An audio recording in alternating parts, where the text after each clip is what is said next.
un conseil assez court, qui devrait être assez court. Il y a quelques questions diverses pour faire un petit peu le point entre tous. Là, après. Je vais commencer par faire l'appel. Donc, je suis présent. Nathalie Baudin. Présent. Dominique Garnier. Présent. Monique Guillard. Présent. Et Eric Flo, il est absent puisqu'il donne une procuration. Marie Mandreau. Présent. Cathy Stéphane. Présent. Gaël Briens. Présent. Jérémy Bernière. Isabelle Gauthier. Présent. Aurore Ouette. Présent. Franck Lenoël. Présent. Denis Normand. Jérôme Millet. Présent. Michael Marbonnet. Présent. Marion Pignon. Présent. Alors, Vincent Lotonnet est absent, excusé. Morgane Tourneur est absente, excusée. Et donc, comme je le disais tout à l'heure, Eric Flo, Mathieu Déclaration, il est en vacances. Je n'ai oublié personne? Non, c'est bien. On commence par le petit rituel. Qui a envie d'être secrétaire de séance?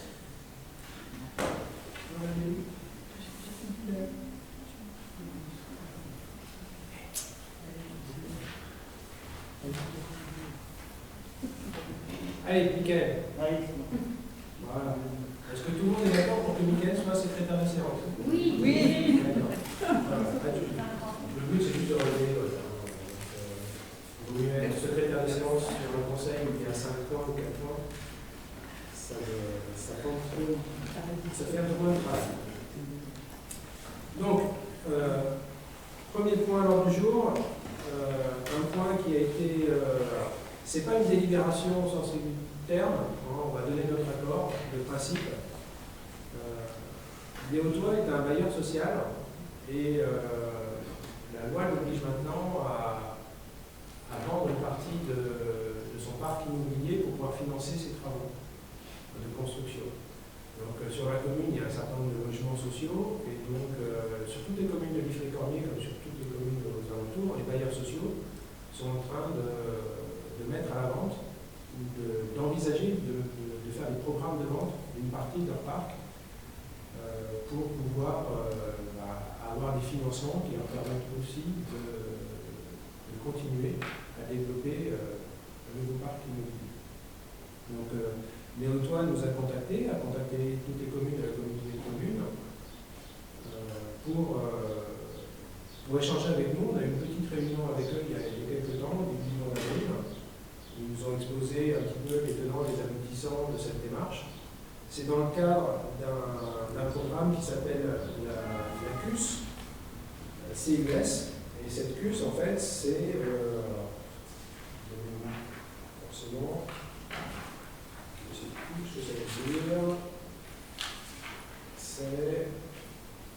c'est social à la fin, la convention d'utilité sociale. D'accord. Et donc, généralement, ils mettent en vente des logements assez anciens qui n'ont pas nécessairement de gros travaux à faire. Ce qu'il faut comprendre, c'est qu'ils font ça dans des conditions bien particulières. Ça a préoccupé les communes parce que vous savez que les communes ont un parc social, le plan local de l'habitat prévoit qu'il y ait un certain nombre de logements sociaux et un certain nombre de développement de logements sociaux sur la commune. Et donc, quand les bailleurs sociaux arrivent et disent, ben voilà, on va vendre tant de dizaines de logements, forcément, ça préoccupe tout le monde. Donc, il y a eu un entretien hier en communauté de communes avec le directeur général de Néotois, son directeur adjoint et la personne chargée des ventes. L'objectif étant de déminer un petit peu la situation et d'expliquer la démarche. Donc là, voilà, je vous ai mis le courrier qu'ils nous ont envoyé. On a eu un premier entretien avec eux début avril. Donc c'est une contractualisation de la CUS, donc la Convention d'activité sociale, de 2021 à 2026. C'est donc défini pour 6 ans.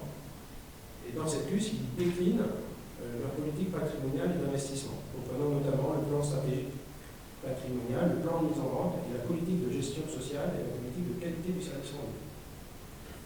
Ce projet de CUS doit être déposé le 1er juillet 2021, donc c'est pas très loin. Ce qu'il faut savoir, c'est que Néotois demande aux communes un avis. Est-ce qu'on est OK sur le plan qu'ils font déployer ou pas? Cet avis est purement consultatif, ça veut dire que si on s'y oppose, ils peuvent quand même vendre leur part tout à fait comme ils en ont envie. Donc on n'a pas de pouvoir décisionnaire véritablement dans cette démarche. Les conditions de la mise en vente, alors sur la commune, ça va concerner 8 logements. Seulement 8 logements. Pour le moment, voilà, c'est comme Néotois n'a pas encore rendu public des logements, et ainsi de suite, donc on n'a pas de pied. Il faut juste savoir une chose, c'est que ces logements, ce sont des logements sociaux. Si le logement est occupé, la priorité est donnée aux locataires. Donc, ils ont été clairs à nouveau hier, c'est-à-dire que si le locataire veut acheter, il peut acheter. Et dans ce cas-là, il peut avoir un petit rabais sur le prix par rapport au prix du marché. Il y aura une petite baisse, on peut aller jusqu'à 18% à peu près. Par contre, si le locataire ne veut pas acheter ou ne peut pas acheter, il reste en place. Le logement faisait partie du plan de vente, mais tant que le locataire reste en place, ne bouge pas, tant qu'il ne peut pas ou ne veut pas acheter, il reste dans le mur. Il n'y a pas de pression, il n'y a rien n'est fait pour que cette personne parte. D'accord? C'est juste, voilà, on ne peut pas vendre, c'est tout. Même si on va le signer, évidemment, il ne faut pas dire on va aller au bout d'un an. Non. Les bails, ça ne fonctionne pas comme ça. Il n'y a pas de limite.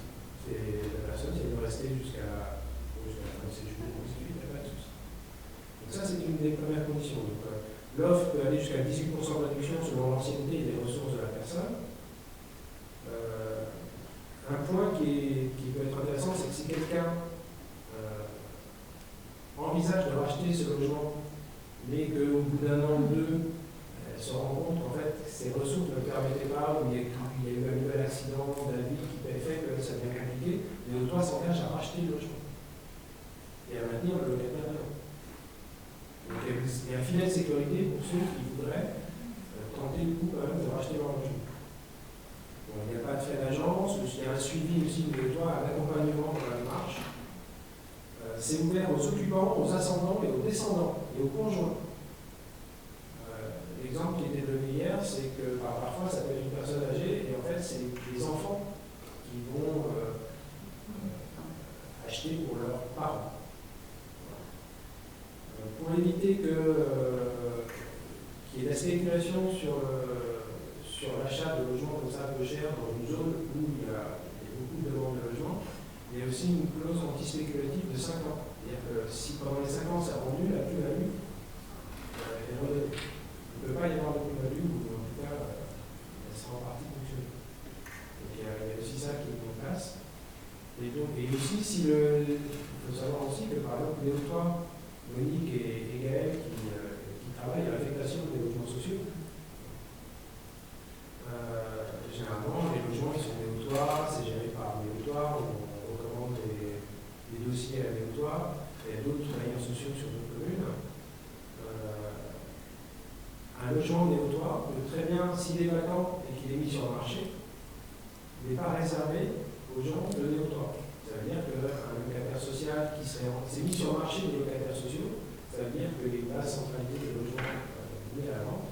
Et quelqu'un qui serait intéressé par ce logement vacant, qui bénéficie déjà d'un logement social, pourra en bénéficier aussi. Donc voilà, donc ça c'est le cadre à peu près général. Ils ont été clairs, hein, c'est des opérations qui sont programmées pour une vingtaine d'années. Et en gros, ils regardent un petit peu la rotation qui se fait sur le parc pour essayer d'estimer un petit peu au bout de combien de temps ils peuvent espérer vendre. En gros, s'ils espèrent vendre 2-3 logements par période de 4 ou 5 ans, voilà. Leur programmation, c'est sur 15 ou 20 ans. Donc, la situation est celle-là, et donc eux, tout ce qu'ils ont besoin, et encore besoin, voilà, oui, vous voudrez bien, pour la bonne forme, ça c'est pour dire, nous confirmer votre approbation, à défaut, sans retour de votre part, dans les 2 mois à compter des présents, votre avis sera réputé comme favorable. Donc, ce qui vous est proposé ce soir, en fait, hein, c'est d'échanger sur ce sujet si nécessaire, et puis de donner un avis favorable. Voilà. Est-ce que vous avez des questions? Non? Rien du tout?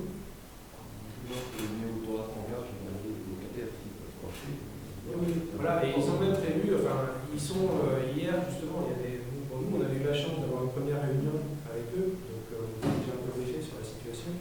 Ils ont répété ça hier, ça veut dire qu'à un moment donné, ils vont programmer la mise en vente de ces logements, mais par contre, ils prennent toutes les précautions, ça veut dire qu'ils consultent les mairies pour savoir si, par exemple, il peut y avoir des personnes qui peuvent prendre peur quand on leur annonce ça. Donc, ils consultent les mairies pour savoir si, par hasard, parmi les locataires, il peut y avoir des personnes qui seraient en situation de fragilité, avec qui il faudrait prendre des précautions.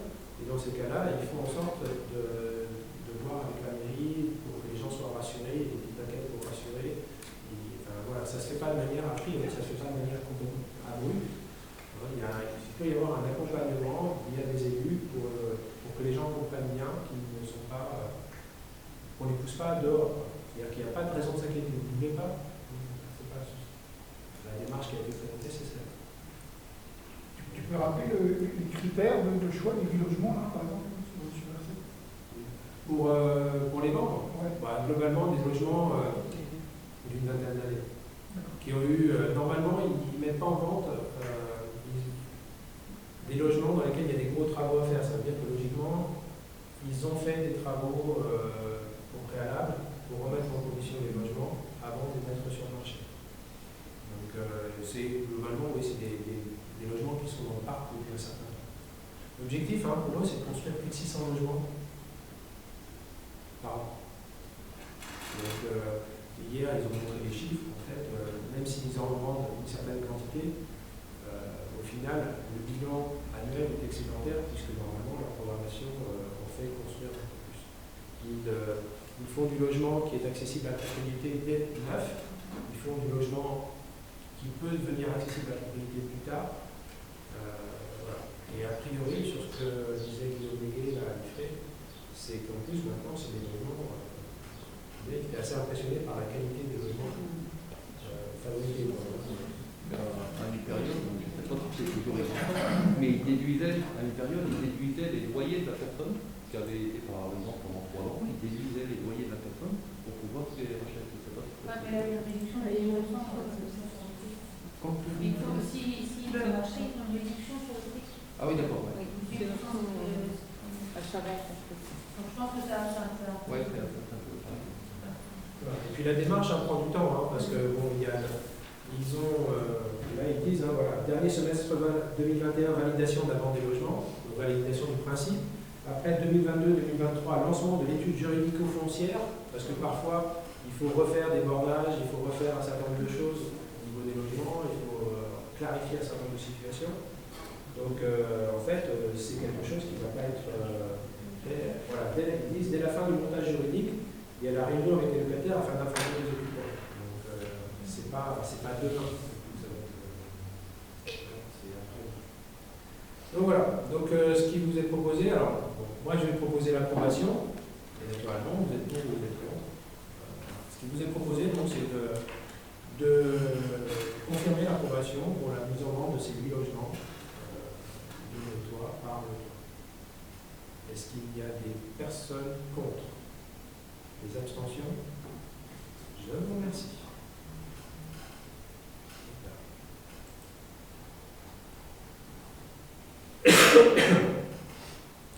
Alors, le point suivant, le centre de loisirs. Alors, pour résumer, au cours des premiers mois d'année, on a travaillé avec Aurore en particulier, plus Marie, les gens du centre de loisirs sur la définition d'un petit projet pour une étude de faisabilité pour rénover et étendre le centre de loisirs. Les délais étaient tellement contraints avant le dépôt des demandes de subvention qu'en fait la seule solution c'était d'essayer d'obtenir une étude de faisabilité avec un chiffrage par lot qui nous permettait de présenter un dossier. Quand la note est arrivée, clairement, on n'était pas sur ce qu'on avait estimé au départ, et donc la programmation du projet, on l'a fait évoluer. Ce qu'on se disait, c'est que, vu les sommes, à condition d'obtenir le maximum de subventions, clairement, l'objectif, c'est d'obtenir quasiment 80% de subventions si on peut. Mais même en obtenant toutes ces subventions, on ne peut pas programmer financièrement ce projet-là de manière complètement anonyme. Et la première fenêtre qu'on en trouvait, c'était de faire un démarrage juridique en 2022 pour que l'essentiel des travaux ait lieu en 2023 et pour que l'essentiel des factures tombe en 2023. Parce qu'en 2023, on n'aura plus à payer le terrain du Garot, on a un ou deux emprunts qui s'arrêtent, et donc ça laissait des petites perspectives, assez étroites, mais ça laissait des petites perspectives, et puis de toute manière, il faut bien qu'on avance sur ce dossier. On a déposé notre dossier, et la préfecture nous a rappelé pour nous dire que justement, compte tenu du délai qu'on envisageait mi-2022-2023, il nous conseillait de redéposer ce dossier plutôt en fin d'année, de le soustraire à cet appel à projet-là, et de le représenter en fin d'année, parce qu'en fait, pour un projet donné, on n'a que 2 cartouches. On peut présenter le dossier que 2 fois. Donc, compte tenu de la concurrence qu'il y a au premier appel de subvention, là, compte tenu que l'étude de faisabilité, normalement, c'est limite pour présenter ce genre de dossier de demande de subvention, ils nous ont dit qu'il vaut mieux quand même ne pas gaspiller votre première carte et la rejouer en fin d'année. Ça, c'est le premier point. Du coup, on a un temps supplémentaire pour essayer de présenter un dossier encore mieux ficelé. C'est-à-dire présenter un dossier à la phase avant projet définitif, avec des chiffrages plus précis et quelque chose d'un petit peu plus détaillé que ce qu'on avait dans l'étude de faisabilité. Alors, ce délai ne veut pas dire qu'on a largement le temps. Quand on en a discuté avec Aurore, on en a discuté au bureau avec Isabelle et Nathalie aussi, qui ont l'habitude de ce genre de procédure, on est encore à l'étroit dans les délais. Il faut que tout se passe bien. Maintenant, il faut quand même tenter le coup. Donc l'idée, c'est de lancer une consultation pour une maîtrise d'œuvre, de manière à avancer progressivement et avoir un dossier au stade avant projet définitif à la fin d'année qu'on pourra présenter au prochain appel à subvention de la DETR. Voilà. L'objectif, c'est ça. Donc, on a travaillé avec Aurore sur ce dossier de consultation.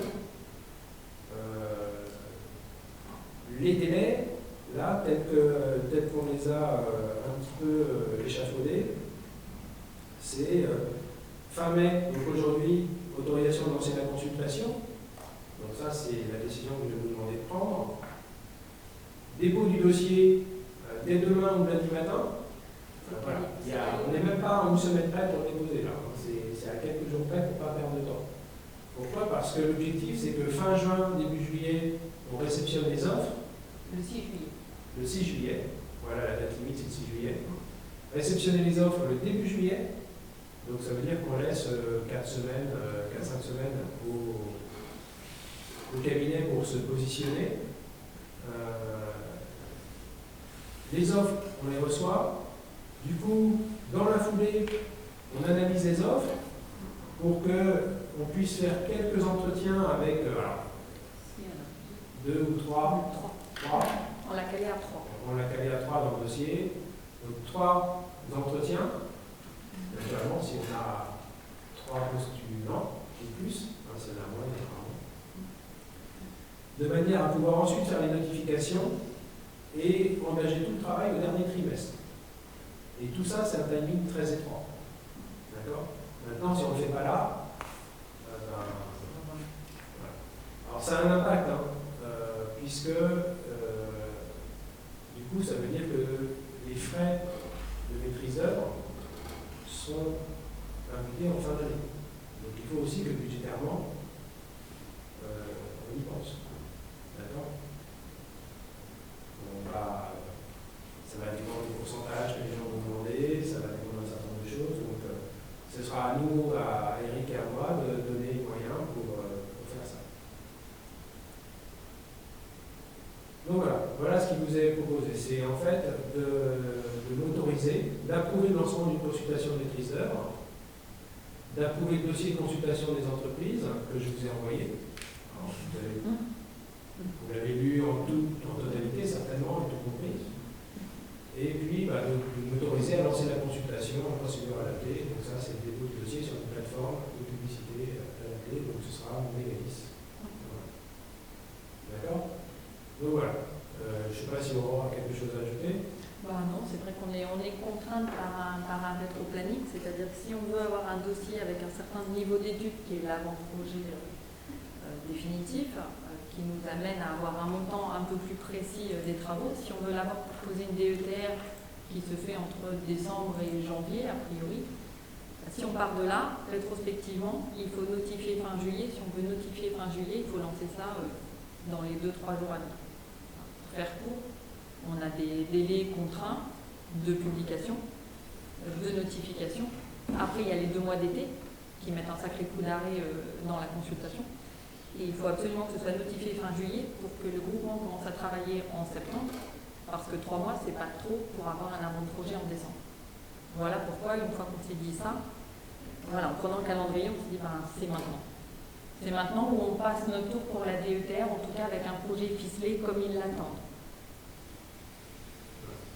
Alors après, au niveau coût, ben, globalement, la maîtrise d'œuvre prend un pourcentage du montant des travaux, hein, donc qui peut aller entre 9 et 12-13%. Oui. Hein, on a vu ça. 9, Dans des appels, en tout cas, dans des réceptions d'offres, sur des choses qui ont été faites antérieurement, il y a des choses comme ça. Donc, sur un budget de travaux de 700 quelques mille euros, bah, vous voyez que ce sont une grande partie, 70 000 euros, qu'il faudra libérer.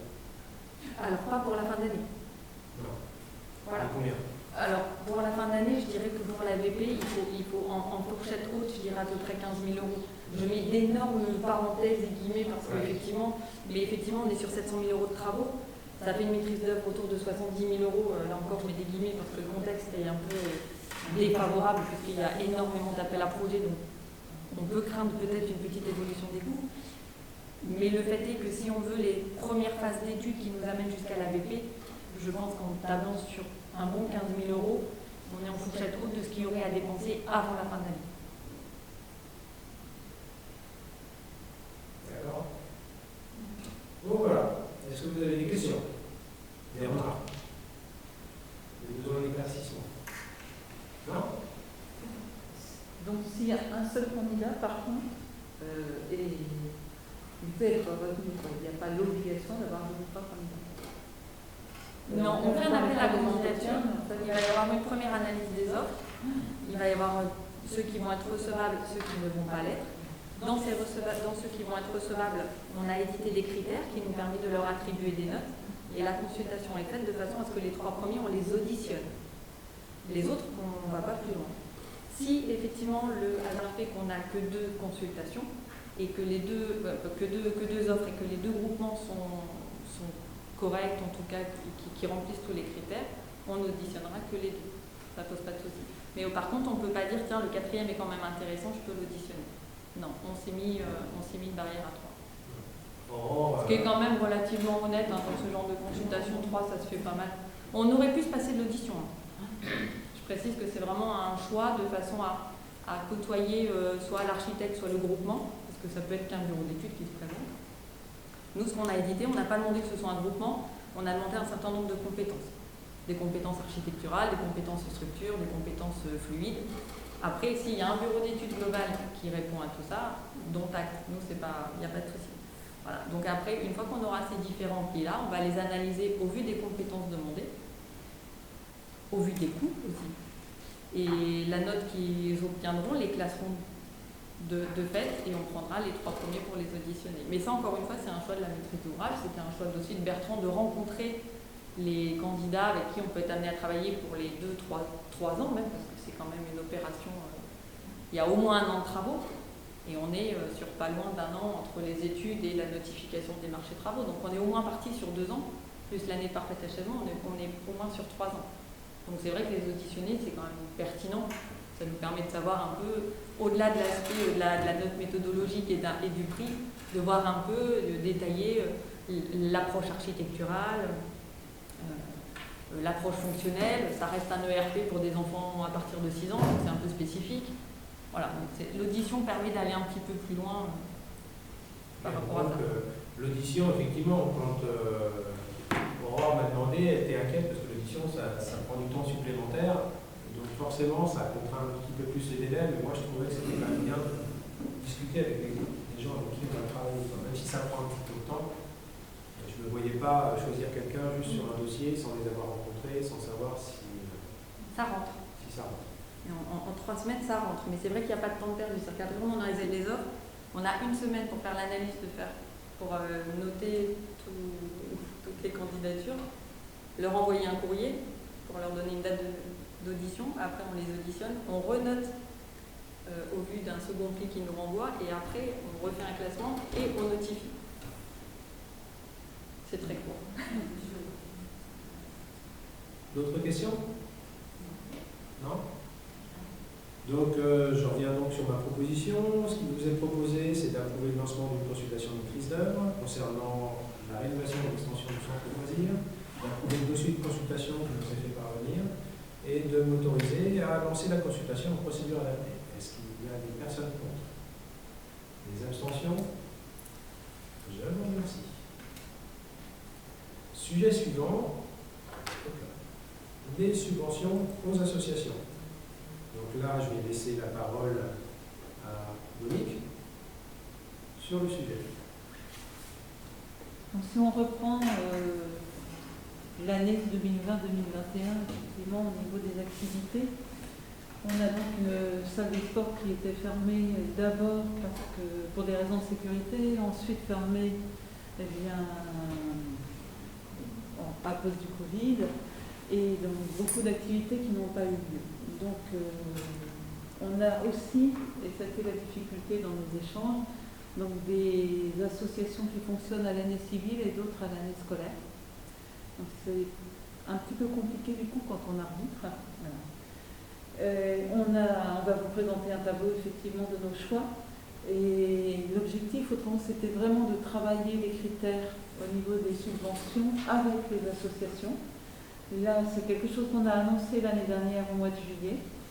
Comme on a eu une année absolument chaotique, on n'a pas pu faire ce travail. Donc on est resté sur des critères qui sont complètement insatisfaisants. On a fait un peu en fonction de ce qui a pu se faire les années passées, mais bon, nous ne sommes pas forcément très contents de nos propositions, mais il faut aussi un arbitrage à un moment donné. Donc on a fait des arbitrages aussi en prenant en compte le fait que nombre d'activités n'ont quasi pas eu lieu dans l'année, et on a fait des pourcentages en fonction des activités qui ont eu lieu à la marge, certaines activités sportives, un tout petit peu de théâtre, en fonction des règles sanitaires qui le permettaient, et autrement aussi en prenant en compte sur certaines activités, si on prend l'année scolaire, oui, septembre-juin, on est à des activités qui sont quasi nulles, et si on prend l'année civile pour d'autres associations, on espère qu'entre septembre et décembre, il y aura des activités. Donc on a pris ça en compte sur le fait qu'il y aurait des activités en fin d'année. Voilà un petit peu tous les débats qu'on a eus pour arriver au tableau qu'on propose. Et aussi, par contre, de fait, le montant des subventions globales n'est pas élevé. L'idée, c'était pas cette année, autant l'année dernière, on a sollicité les associations en se disant, bon, c'est un peu compliqué au niveau budgétaire. Cette année, on n'était pas dans cette dynamique, mais effectivement sur la réalité de ce qui a pu être fait. Par contre, s'il y a des associations qui nous présentent un projet en fin d'année et qui ont une réelle difficulté, il est sûr qu'on propose de les accompagner. C'est-à-dire qu'il faut vraiment prendre contact avec nous et on accompagne. L'autre chose, c'était que, compte tenu du budget qui est relativement faible, c'est de transférer en fait ce budget sur des achats collectifs, des besoins collectifs au niveau des associations. Il y en a deux qui nous sont apparus assez clairement, mais peut-être que d'autres besoins vont apparaître aussi au moment de la réunion de juillet. Dans la salle des sports, il y a un courant d'air absolument froid, et apparemment ça fait des années qu'il y a une question d'un rideau anti-froid qui serait apposé.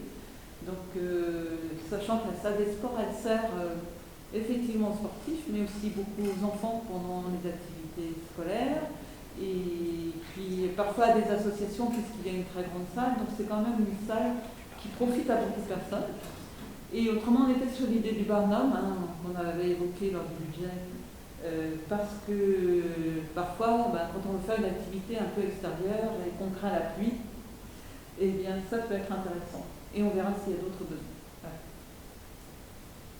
Voilà, donc pour résumer, effectivement, la somme allouée par rapport aux sommes traditionnelles est plus basse que d'habitude, mais parce que aussi les associations ont eu très peu d'activité cette année. Mais voilà, ce que j'ai demandé, c'est qu'on ne fasse pas d'économie sur ça. C'est que l'argent, on ne le donne pas, on le donne d'une autre manière, donc sous forme de travaux dans certains bâtiments qui les nécessitent, sous forme associatif, sous forme de choses qu'il faudra acheter, qui bénéficient à l'ensemble des associations. Et donc ça, c'est une marge, par exemple. Après, donc, il y a des choses qui émergeront peut-être un petit peu plus tard. Donc voilà. Donc ce qui nous amène...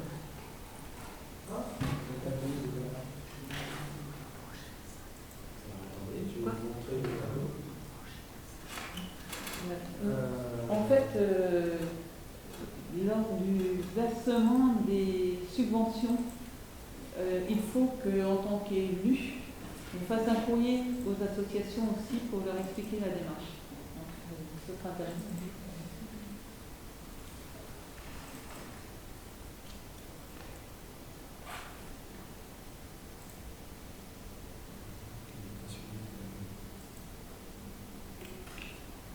Ce que je vais faire, attendez, parce que je vais quand même essayer d'envoyer dans la vidéo.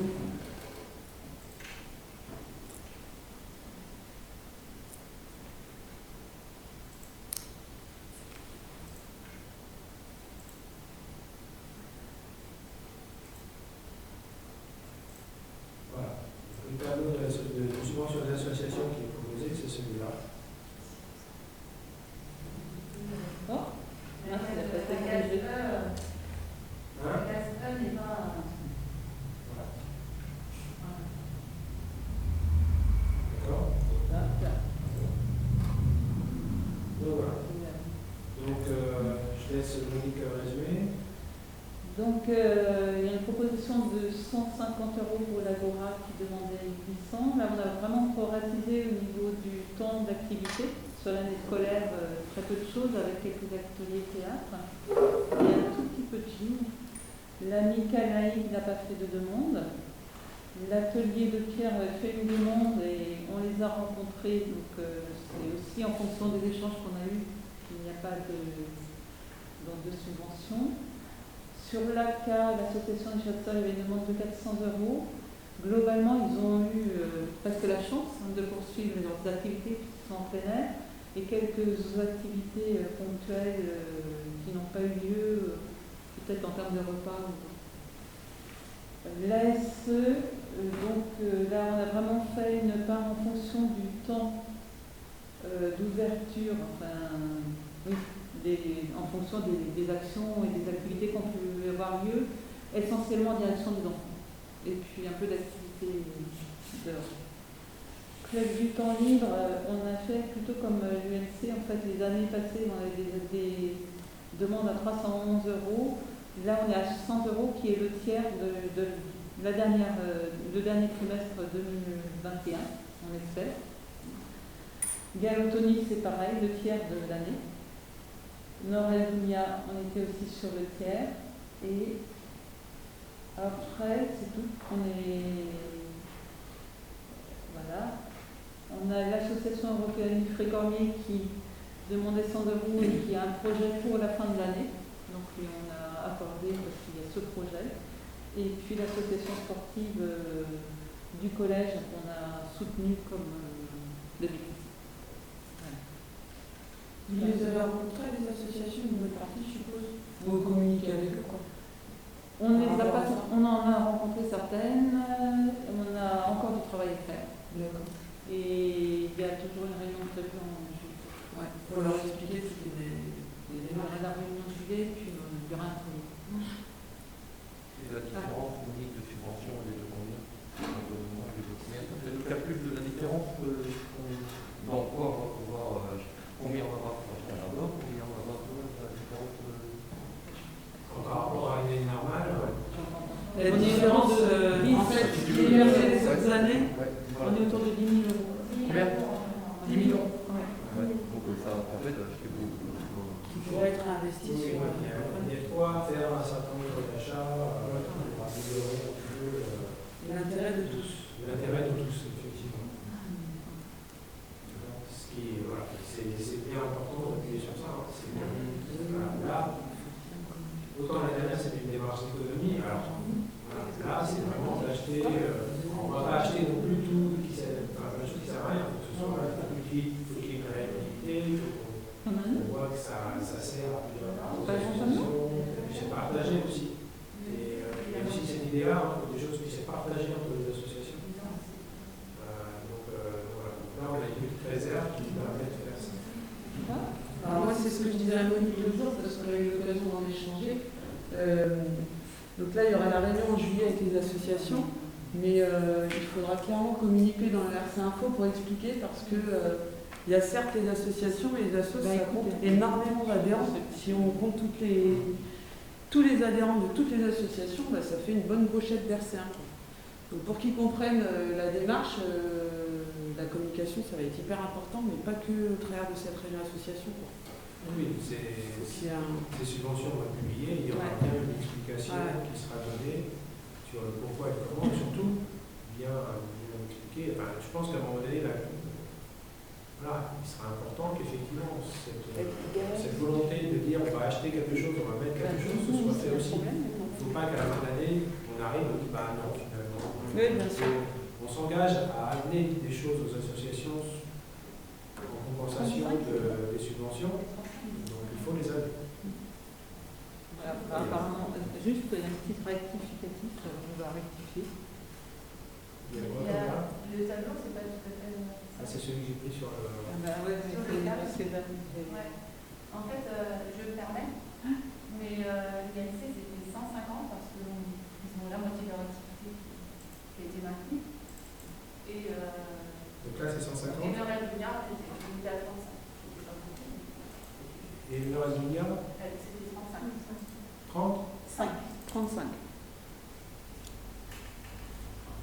Voilà. C'est bon là du coup? Oui. Ouais.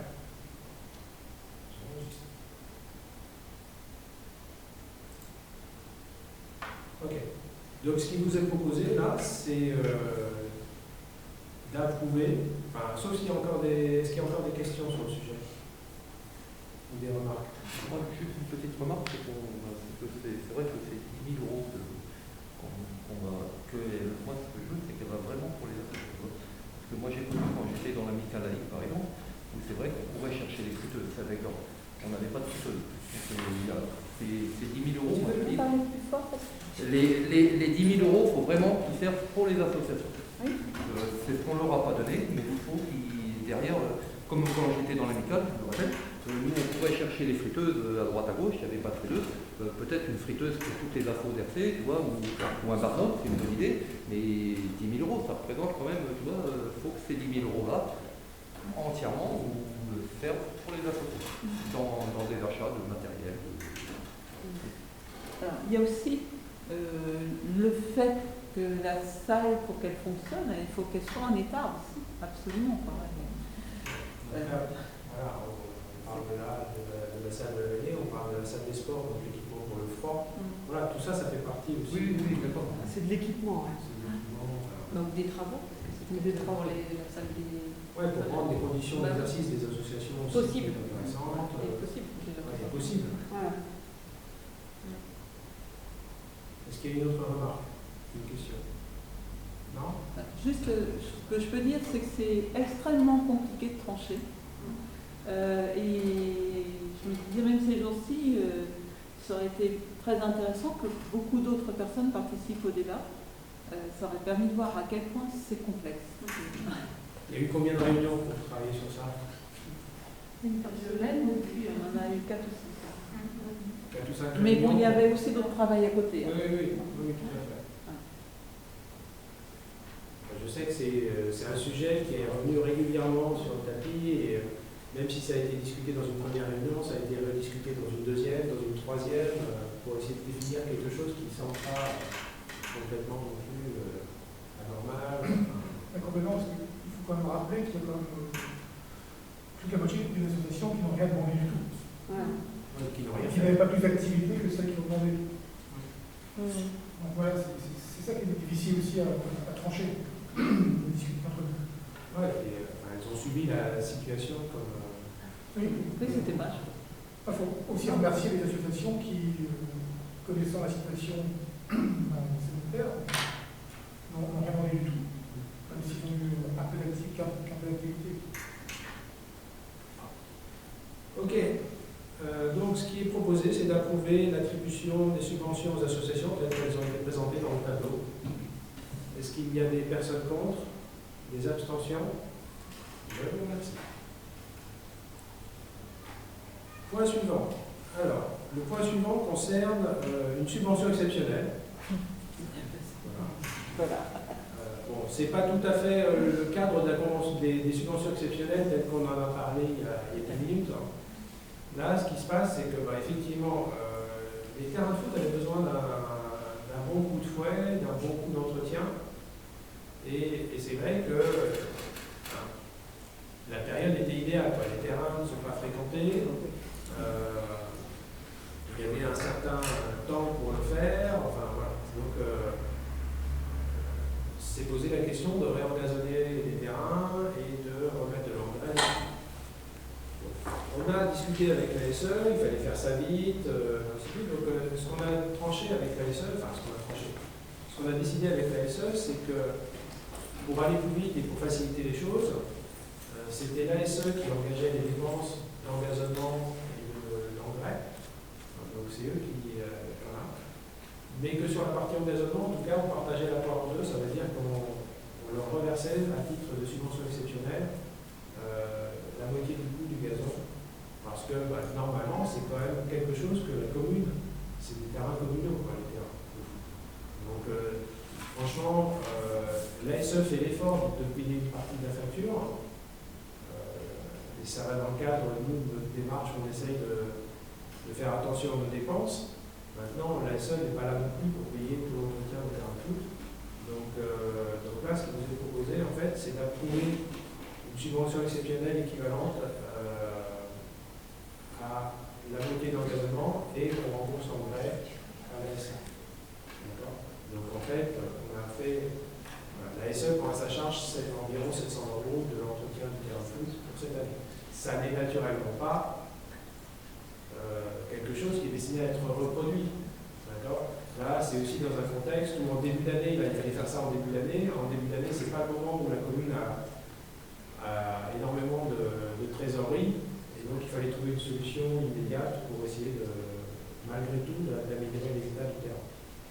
Donc, l'ASE avait un petit peu d'argent aussi. Donc, dans des échanges qu'on a pu avoir avec Pascal Boulouet, Olivier, voilà, le consensus qui s'est dégagé, c'était celui-là.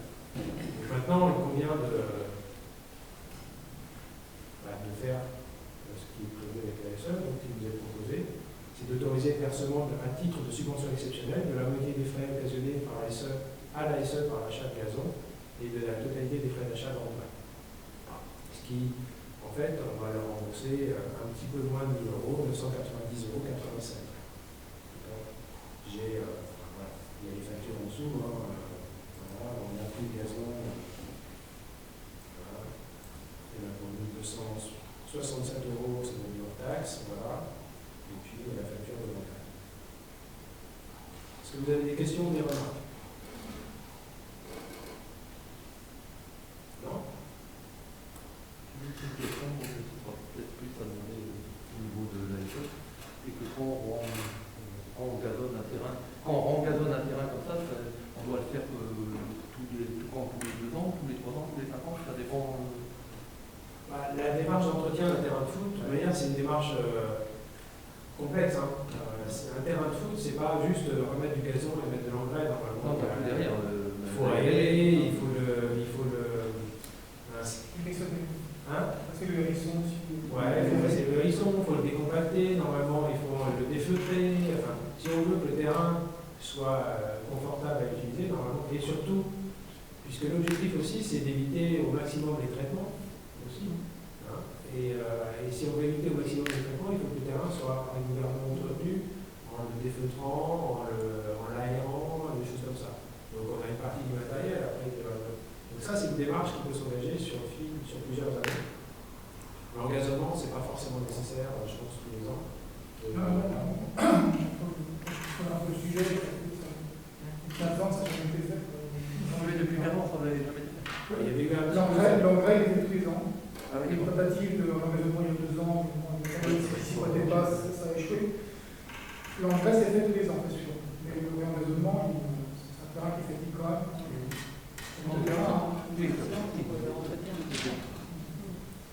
Alors là, il se trouve qu'en plus, on a réengazonné avant qu'il commence à pleuvoir. Autant vous dire que depuis plusieurs semaines, là, le gazon, apparemment, il s'éclate bien. Il est au taquet, toutes les semaines. Mais après, elle va tomber, si ça a bien fonctionné. Donc là, le terrain pour le moment est interdit d'accès, pour laisser le temps au gazon de s'enraciner un petit peu, donc jusqu'à fin juin. Il y a une discussion qui est engagée ou qui va s'engager avec Chalet pour occuper un peu leur terrain pendant le mois de juin, là, pour qu'il puisse y avoir quelques petites choses de fait à Chalet. Normalement, Pascal Dumont a dû contacter, je ne sais pas encore quel est le retour. Voilà. Et puis je pense qu'à la rentrée, on va avoir un terrain, naturellement, c'est une sécheresse derrière. L'idée, c'est de continuer en juillet, quoi. Ça fera 3 mois de pause, et puis à partir de début août, je pense que. Ouais. Donc là, c'était vraiment le moment opportun de faire ce genre de choses. Donc, pour autoriser cette proposition, pour autoriser ce versement à titre de subvention exceptionnelle à l'ASE, est-ce qu'il y a des oppositions? Des abstentions? Je vous remercie.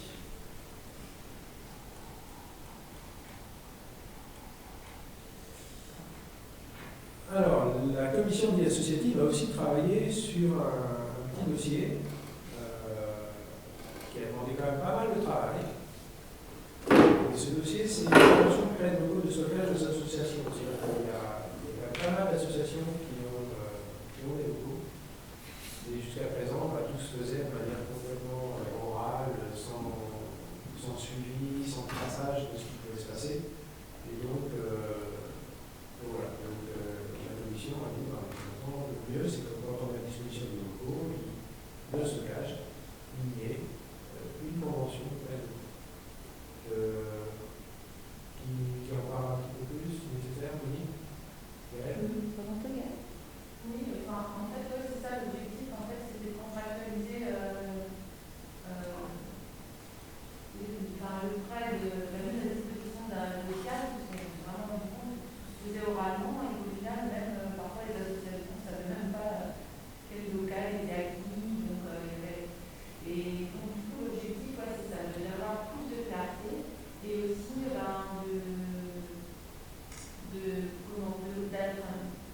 en termes d'assurance, c'était important aussi pour nous que ce soit clair, s'il y a un compte à l'association, s'il y a un compte à la commune, montrer s'il y a un compte à la commune, vous avez sans doute vu le document que vous avez fait envoyer. Et bon, après, voilà, c'était notre objectif, en tout cas, je ne sais pas si vous avez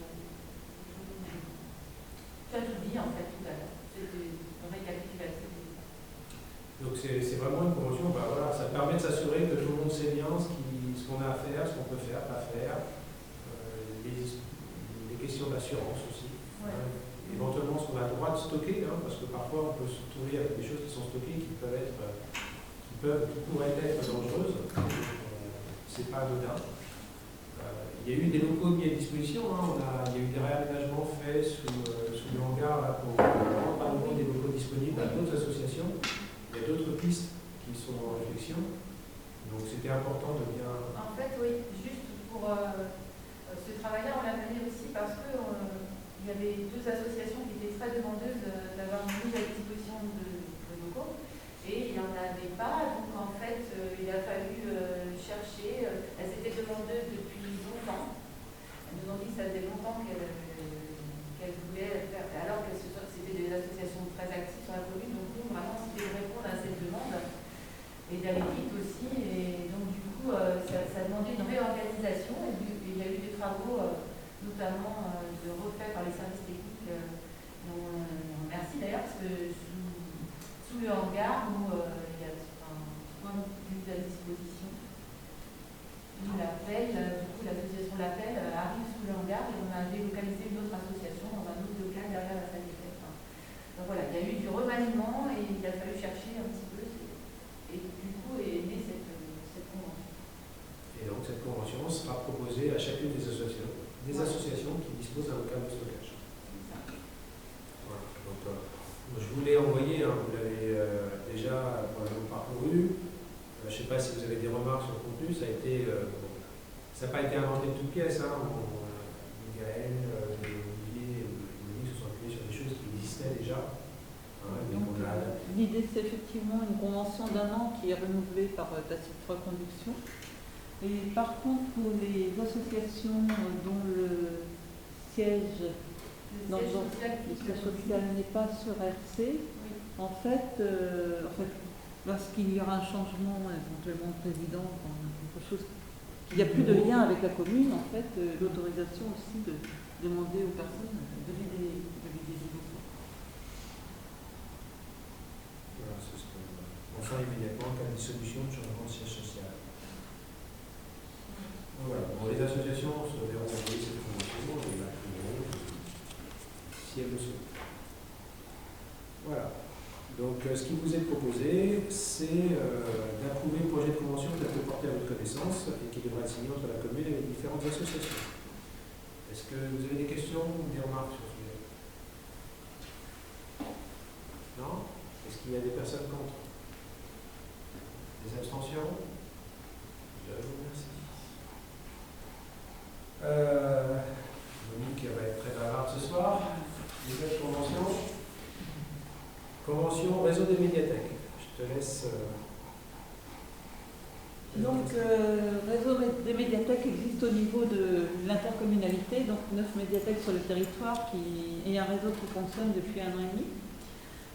Après un certain temps de fonctionnement, il est apparu intéressant de faire une convention effectivement de fonctionnement et de coopération. Donc c'est un travail qui a pour but d'établir un texte de référence qui permet de définir le rôle de chacun et les modes de coopération. Et donc actuellement, les médiathèques ont effectivement leur autonomie et elles font le choix par contre de coopérer pour un certain nombre de choses, entre autres des services usagers, avec une mise en commun de collections, d'offres. Et l'objectif aussi est de favoriser le libre accès pour tous à la lecture publique et la diversité culturelle, donc ce qui permet d'aller sur une médiathèque ou une autre et de bénéficier de tout ce qu'il y a sur une autre médiathèque du territoire.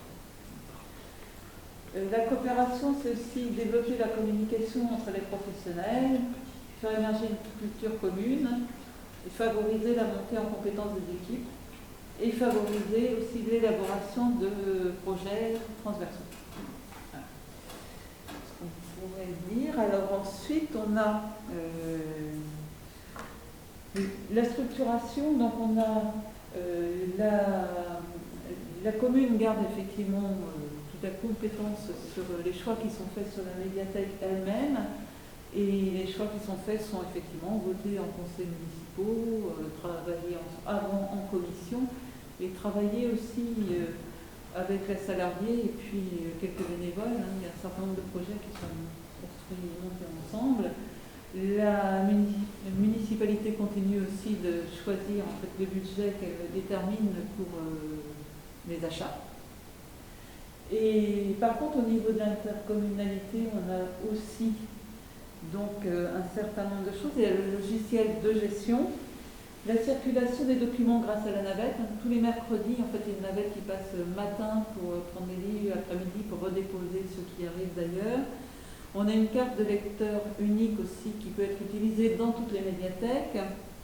Un règlement intérieur commun, une politique documentaire et d'acquisition concertée, c'est-à-dire qu'à terme, c'est éviter qu'il y ait des achats des mêmes collections sur la même chose sur plusieurs médiathèques, et qu'il y ait des choix qui permettent d'avoir beaucoup de diversité en allant partout sur le réseau. Programmation culturelle aussi à l'échelle du réseau.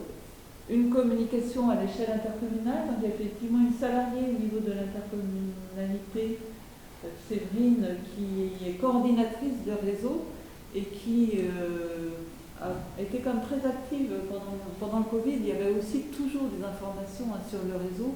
Et donc, c'est aussi faire vivre l'information sur tout ce qui se passe sur toutes les communes, sur chacune des médiathèques.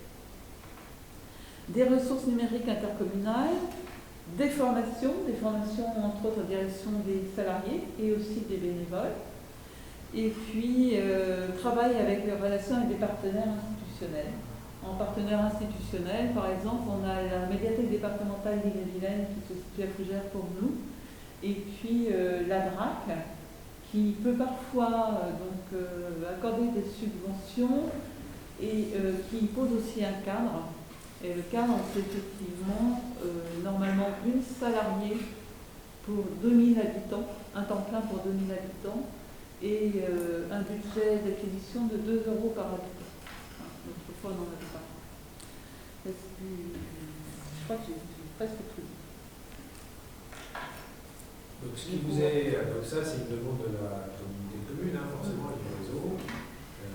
Cette convention qui a été rédigée au niveau de la communauté de communes, et demandée à tous les conseils municipaux de l'approuver.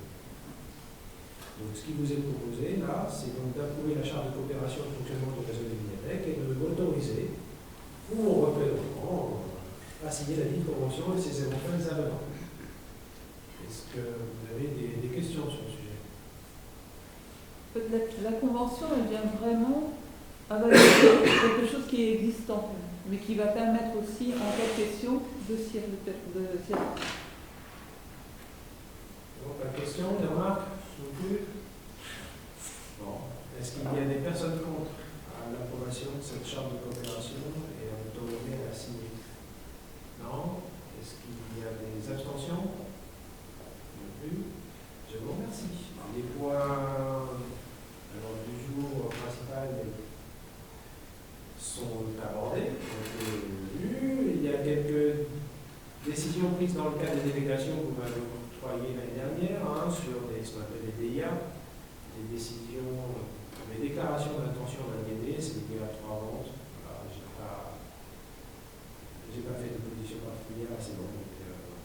Parmi les questions diverses, j'ai souhaité aborder un certain nombre de sujets. Rapidement, ça permet à tout le monde d'être informé un petit peu vous êtes tous plus ou moins avisés ça, puisque je vous envoie des choses quasiment tous les week-ends pour résumer un petit peu l'activité de la semaine.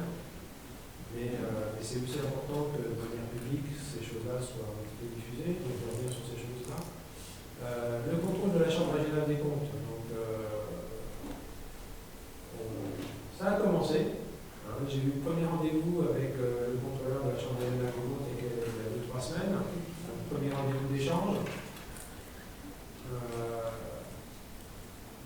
Je vais quand même résumer la situation en particulier. Donc, la situation particulière, c'est qu'on ayant changé de secrétaire, Mme Médric en partie, forcément, on peut, sur certaines choses ou certaines demandes, avoir des difficultés à trouver des documents.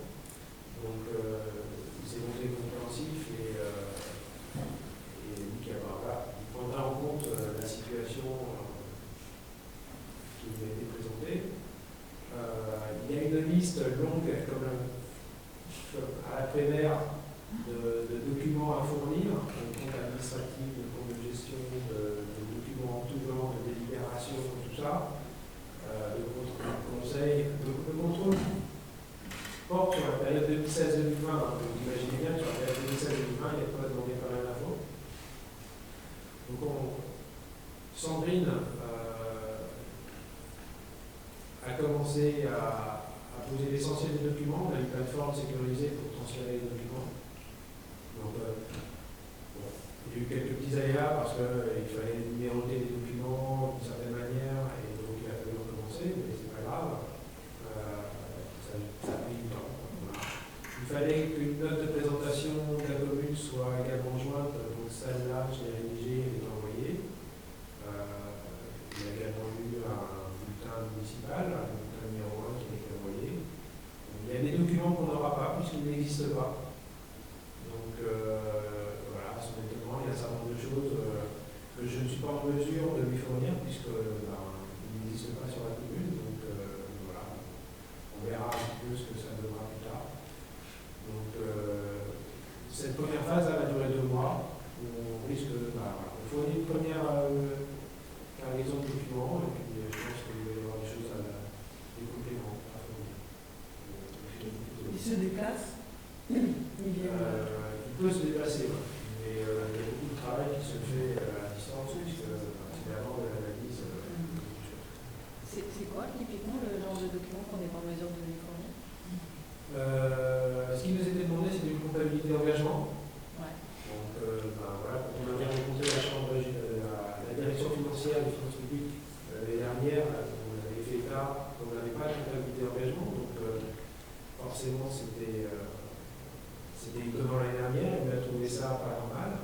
Donc il n'y a pas de comptabilité d'engagement, il n'y a pas de règlement du personnel. Ça avait été lancé il y a apparemment, d'après ce que j'ai pu comprendre, Mme Duel avait dû commencer à en rédiger un qui n'avait pas été finalisé, et puis il y avait pas eu de travail, je pense, je ne sais pas, en tout cas il n'y en a pas. A priori, il n'y en a pas connu, en tout cas quand je demande s'il y en a un, je n'ai pas de réponse. Voilà, c'est des choses comme ça, je pense qu'il y a des documents pour avoir.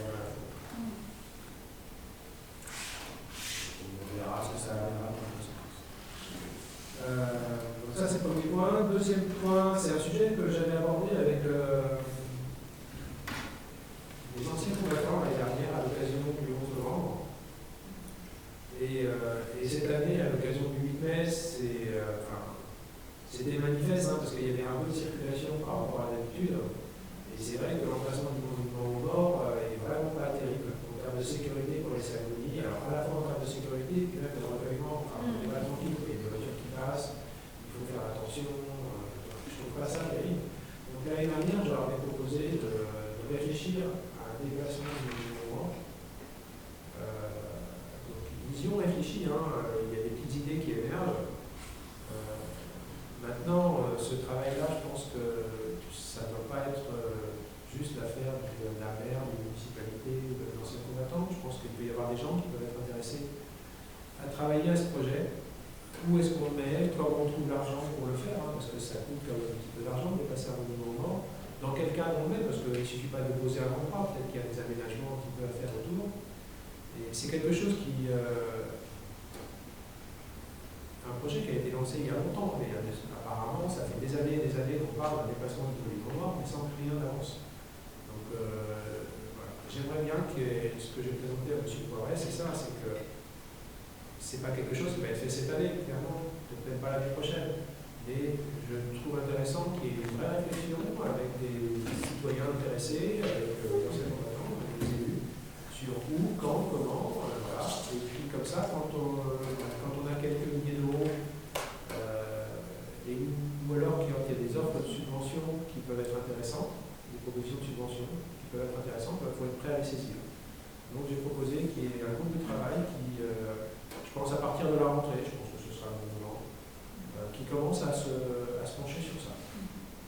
Voilà ce qui a été proposé, ce que j'ai proposé moi à l'UNC, et le retour est favorable. Donc du coup, je pense qu'il y aura un article prochainement dans le RC Info pour présenter le projet. Le PEDT, il y avait une réunion au PEDT tout à l'heure, le PEDT avance. Oui. Quelques mots. Il va être fini. Ouais, il avance bien. C'est intéressant le travail. Qu'est-ce que c'est PEDT, c'est le projet éducatif de territoire. C'est valable tous les 3 ans. Bon, à partir de l'année prochaine, il n'y en aura plus.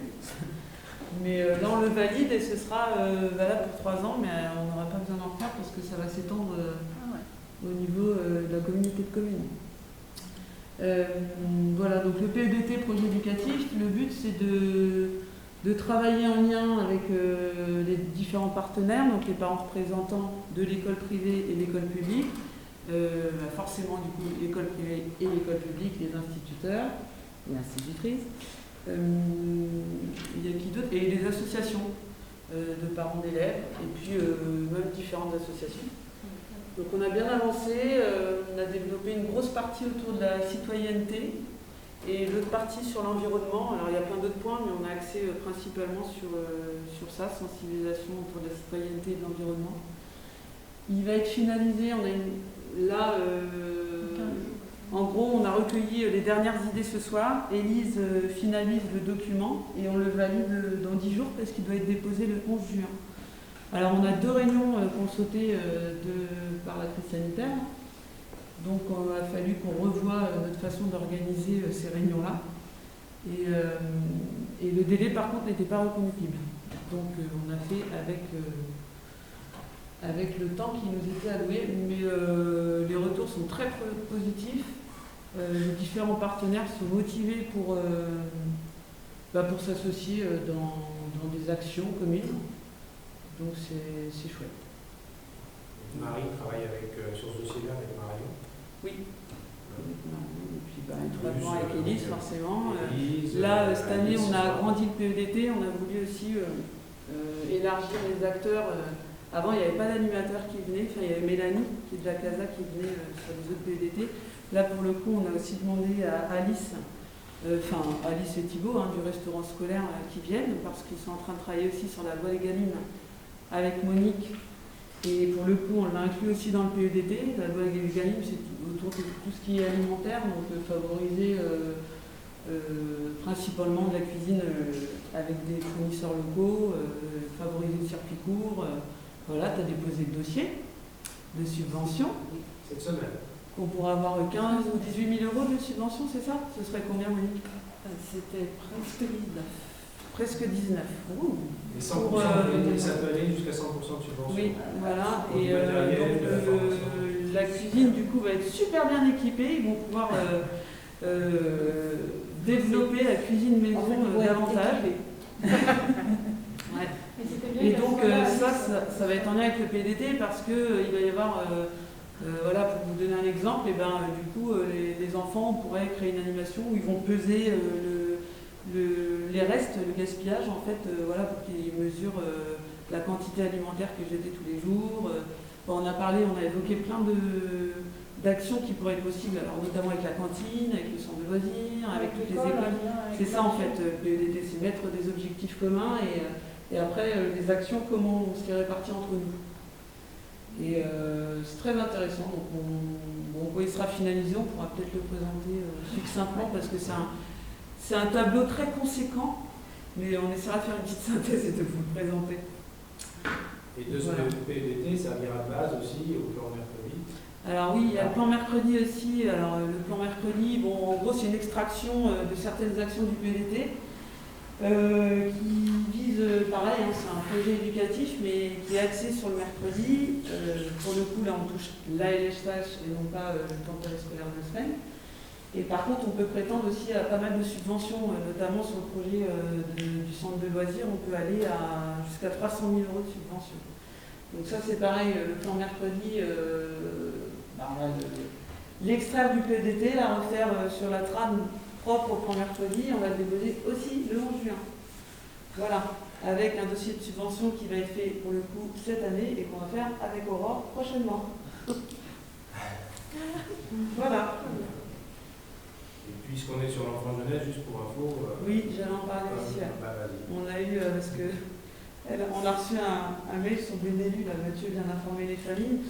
On a eu un cas positif dans la classe de moyenne section.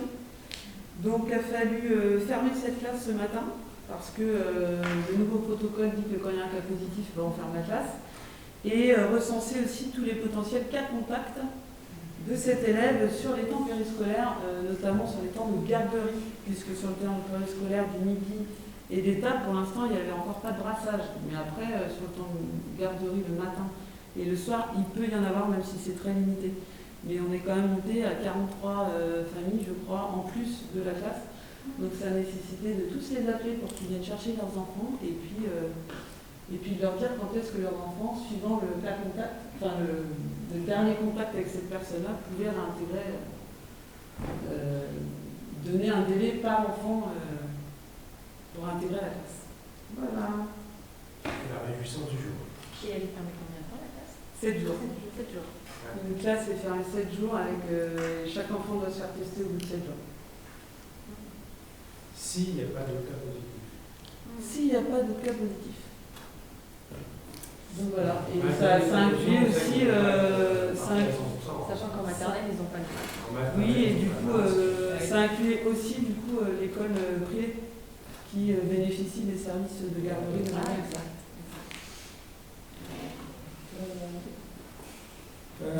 Juste un petit point, lotissement général. Ah, tiens, j'ai pas rajouté le lotissement intergénérationnel. J'ai profité hier d'avoir le directeur néotois et le directeur adjoint néotois pour les relancer sur l'idée qu'on a un besoin à ce niveau-là, et puisqu'ils sont engagés dans une démarche où ils demandent un avis à la commune, voilà, j'ai glissé que ce serait bien quand même qu'on arrive aussi à les rencontrer sur des dossiers qui pour nous peuvent nous intéresser.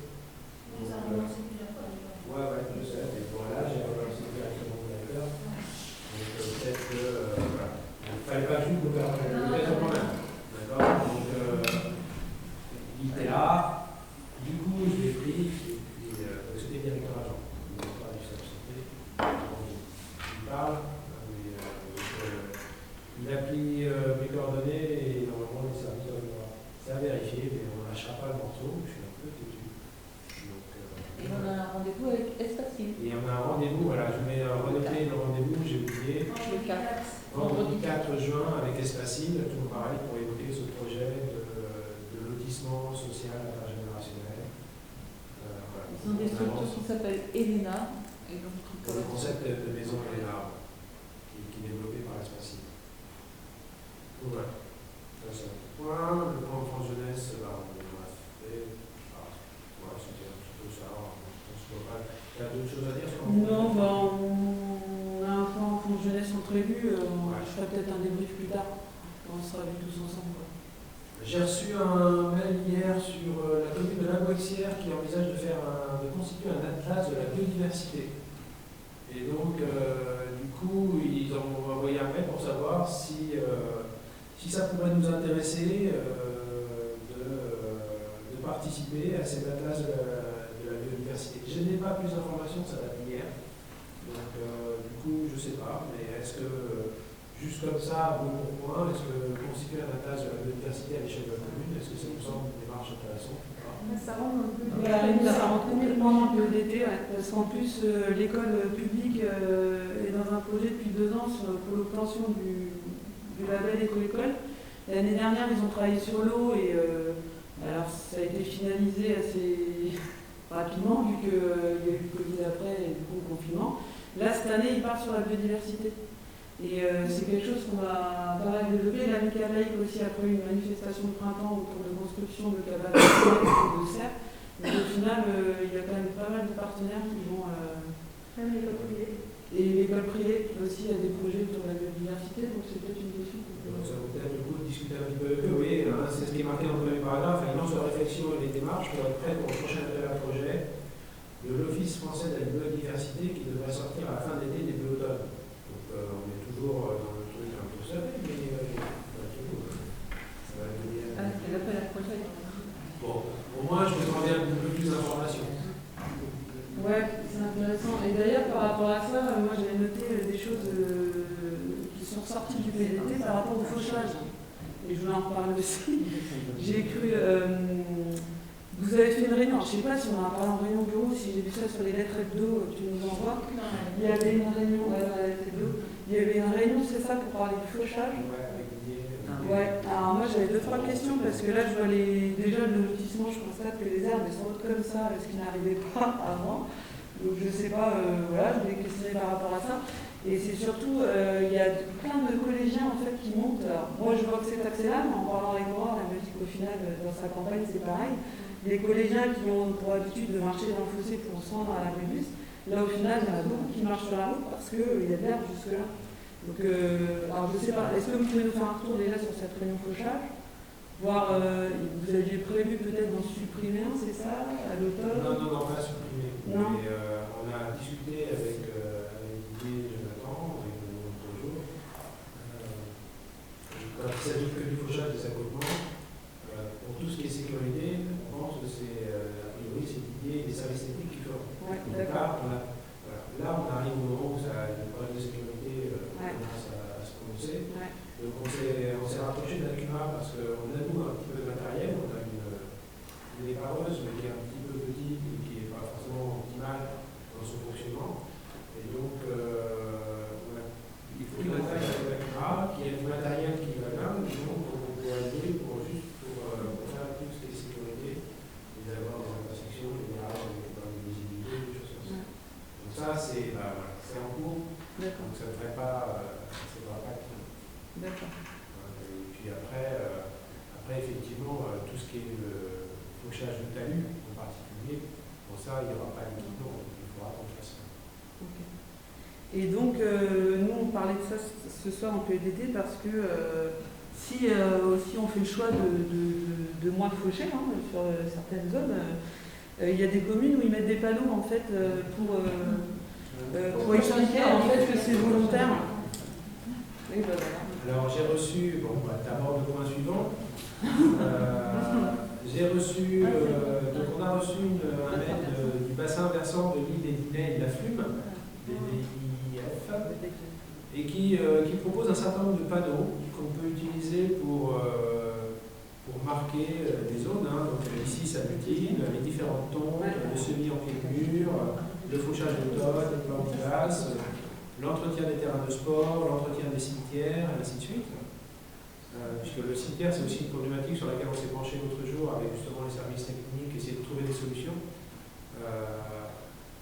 C'est pareil, ça, il y aura probablement un petit groupe de travail qui sera là aussi pour revoir que c'est pas si simple. On part du principe que de toute manière, on n'a plus le droit de traiter.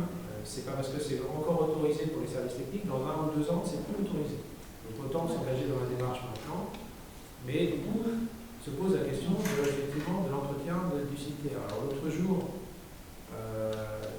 pendant la période là où tout a été fermé, les services techniques sont allés désherber le cimetière en compagnie de Thibault, de la cantine et de Chantal Guillot qui a dit au ménage. Et comme là il n'y avait pas d'enjeu, elle a dit voilà, moi ça ne me dérange pas.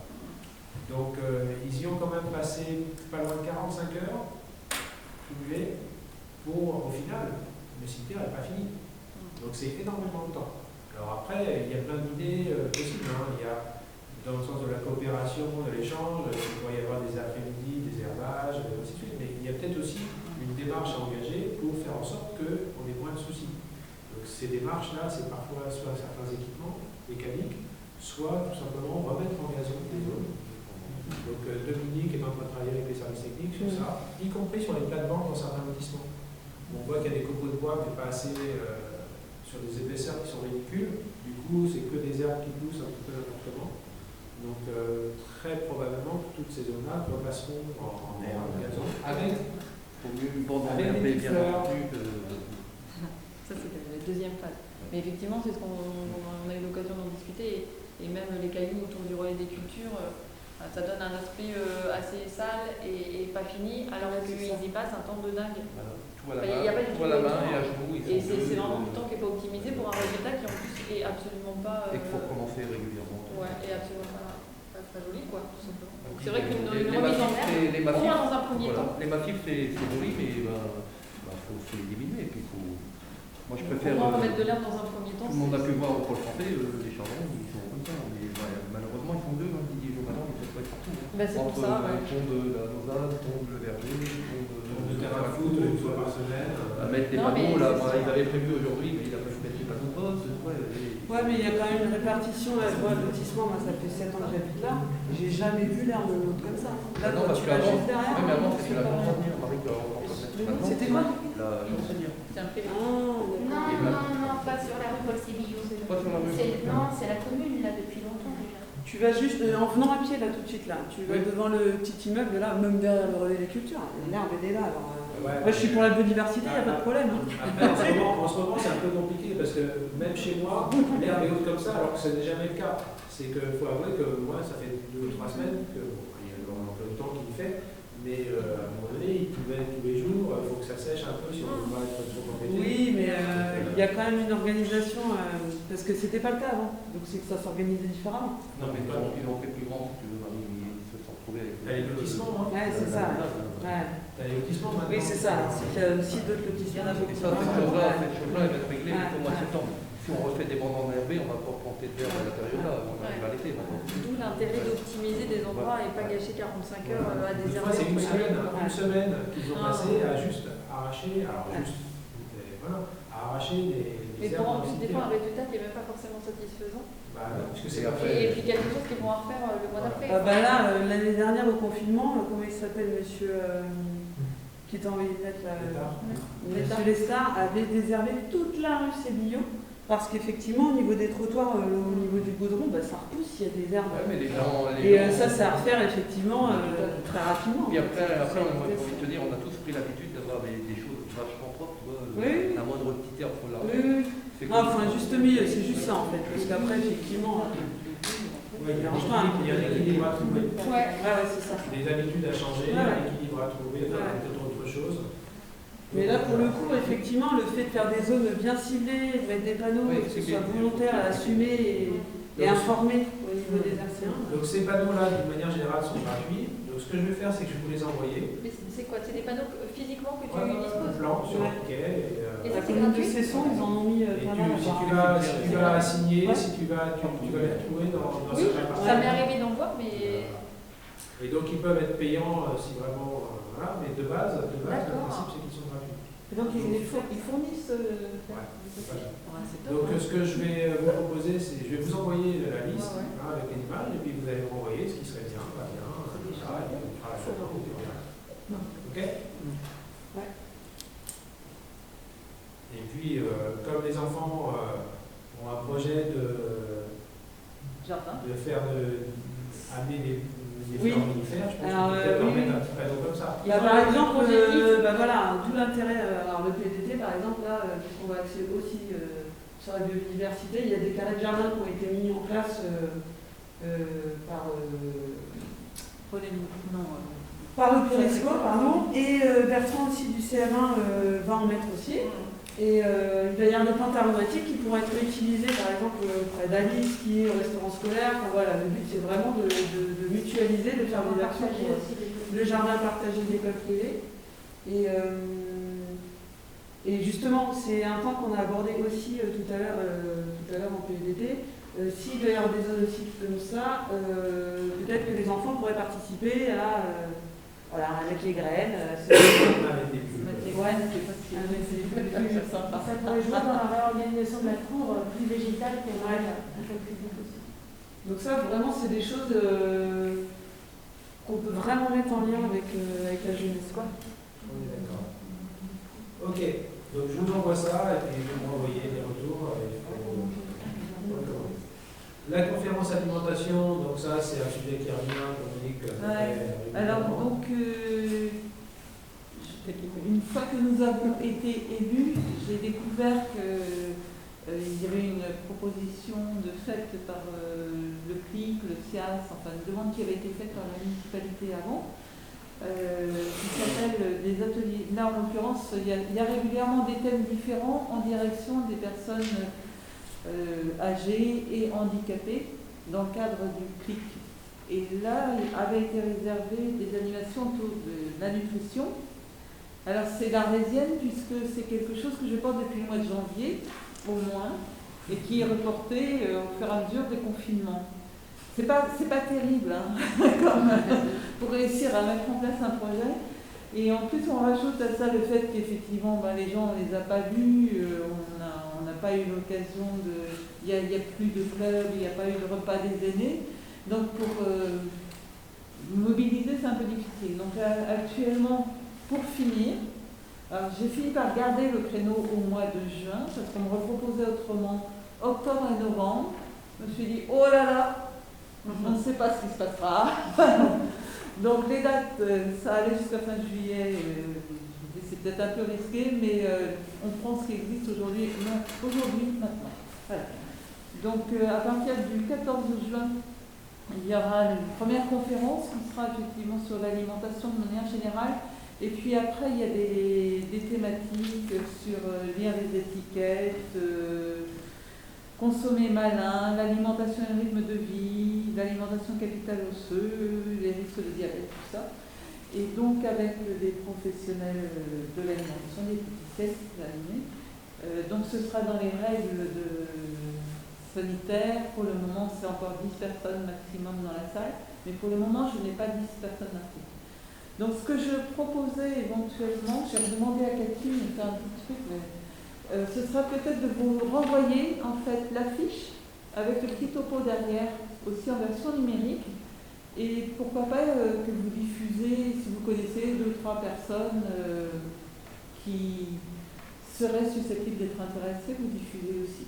Je me suis posé la question de faire tirer 250 trucs et puis de faire du boitage. Je sais pas, c'est un gros investissement humain aussi. Moi, je vais cibler aussi quelques personnes. Je sais, par contre, je veux bien votre avis. Ce genre de... À la fois, c'est la première expérience, enfin, ce qui nous concerne au niveau du mandat. C'est vrai qu'au niveau du CCAS, on n'est pas très nombreux non plus. Et puis, c'est la première expérience dans un cadre Covid, quoi. Enfin, dans un truc que tu programmes, qui est déprogrammé systématiquement. Entre le fait de lasser les gens, moi je me dis, je me mobilise, là je me dis même, on se mobilise, mais s'il y a beaucoup de monde, hop, il faut refuser du monde. En fait, c'est vraiment très inconfortable en fait comme situation. Demain, en fait, la distribution d'RC Info va commencer. Oui, je n'ai pas remis dans RC Info. J'ai pas refait l'article, il y a eu 2 ou 3 fois. Mais je me suis dit peut-être. Parce que déjà, il y aurait beaucoup de coupons pour le vide-grenier, pour les subscriptions à ça. Donc, si on rajoute ça, ça veut dire qu'on fait aussi un photocopie. Et ça, tout le monde verra. Parce qu'en fait, j'ai l'impression que c'était peu vu. Effectivement. Oui, parce que c'était dans 2 RC Info, mais comme ça serait plus visible.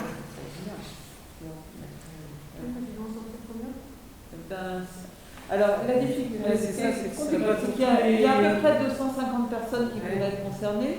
Soit on fait, mais du coup, il faut faire des adresses et des noms. Ou alors on distribue à tout le monde, y compris aux personnes non concernées, c'est-à-dire avec du Il y a combien d'RC Info bon, on est autour de 820. Ouais, tu vois. Parce que ça vaut le coup de. Il y a 200 personnes. C'est dans les commerces. 200 familles. Dans les commerces. Mais tout, effectivement, le relais. Parce que les 200 familles, tu les as, quoi, c'est ça? J'ai un ciblé à peu près. J'ai un listing. Ouais. C'est le listing. En fait, quand on a fait les vœux du CTH, on a distribué. Et on avait mis sous l'enveloppe. Hein? Ouais. Bah ouais, ou alors voir ceux qui font des tournées d'RC, en avoir quelques-uns sous le coude et puis on est la liste en disant tel numéro on va mettre ce papier-là. Tu sais comme tu avais fait mais des fois j'en avais quelques-uns que j'avais proposé quelques-uns aussi. Mais oui, autrement c'est vraiment ciblé, mais du coup ça veut dire que ceux qui distribuent, ils ont une liste à côté en disant telle personne. Je ne sais pas comment. C'est pas grand-chose en fait. Non, ça se fait. Il y a 10 tournées, il y a 200 familles. Bah, c'est ça. C'est pas grand-chose par tournée en fait. J'ai la liste publiée à côté et puis peut-être surlignée suivant le secteur qu'on distribue. Avec on a fait comme les SE et les calendriers, on faisait comme ça. Ça évite d'en imprimer 800 pour 200 personnes. Oui, je pense que c'est 200-250 maxi. Mais ça, c'est peut-être durable. Si vous distribuez du coup. Par contre, parce que c'est ce week-end, hein. Il faut les classer par rue. Oui, c'est ça. Oui, et surtout, il faut vraiment tous les numéros. Parce que maintenant, tous les hameaux sont équipés de numéros, il faut vraiment que les gens aient bien leur adresse précise. Oui. Après, s'il y a le nom sur la boîte aux lettres, mais le listing, si tu as un listing avec le nom et l'adresse. Non, sur la boîte aux lettres, non, je suis pas d'accord. L'adresse précise, oui, mais que le nom. Non, mais si tu n'as pas le numéro, par exemple, et que tu as le nom sur la boîte aux lettres, si tu as les deux, nom et les numéros. Après, s'il y a une personne qui ne devrait pas l'avoir qui l'a, c'est pas grave. Oui. S'il y a une personne qui devrait l'avoir qui l'a pas, c'est pas non plus dramatique. En fait, pour le CCAS, c'était assez complexe. On avait tout mis sous enveloppe avec des étiquettes, donc c'était du boulot aussi. Et c'était beaucoup compliqué. Bah oui, c'est un coup. Voilà. Bon, ben, du coup, je m'occuperai de demain soir. Je m'occuperai de la liste. Ah oui, oui. Donc qu'est-ce qu'on va faire exactement? Parce que là, Donc, en fait, il faudra faire par paquet de quartier, enfin, dans chaque quartier, il faudra un paquet en fonction du nombre de personnes concernées. Et sur ce paquet, effectivement, il faudra la liste des personnes. tu seras le même demain. Je suis à Rennes demain, mais je passerai demain soir. Je serai chez moi. Tu les as demain, toi, les RC Info, c'est ça? Bah, T'as envoyé un mail tout à l'heure? J'ai déjà fait les paquets, donc tous les secteurs sont comptés. Ok. J'amène tous demain après-midi pour mettre le vide-grenier dedans. Et donc, ah oui, la difficulté, et donc les paquets de bonheur, déjà je donne des paquets demain en fin de journée aux volontaires qui sont pas ici en fait, qui vont faire 2-3 secteurs. Tu peux envoyer la liste par mail? Non, mais si les gens parlent de la mairie et distribuent direct, moi je pense que je vais. Alors moi j'ai une liste aujourd'hui, mais c'est pas trié par quartier, c'est par ordre alphabétique. Donc tu vas montrer la liste, peut-être que c'est une liste dans un fichier Excel. Ouais.